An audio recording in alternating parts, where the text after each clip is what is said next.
ہمیں چیزوں کی حکمت کو سمجھ کر ان کو اپنانا چاہیے، نہ کہ ان کو روایتی انداز سے جیسے وہ چل رہی ہیں ویسے چلانا چاہیے۔ بڑی ایک سادہ سی بات اللہ پاک فرماتا ہے کہ میں نے ایک ایسے رسول کو مبعوث فرمایا جو تمہارا تزکیہ کرتا ہے اور تمہیں حکمت سکھاتا ہے۔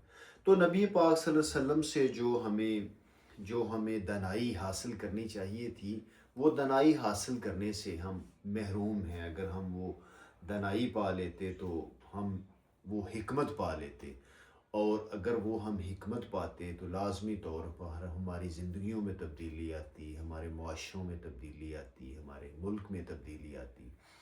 تو اسی طرح ہم اگر روزے کو دیکھیں تو ہم بچپن سے سال ہر سال سے روایتی انداز میں روزے رکھ رہے ہیں، بلکہ روزوں کو گزار رہے ہیں۔ تو ہمیں جو روزہ ہے وہ ایک میڈیم ہے، تو جو اصل مقصود ہے وہ تقویٰ ہے۔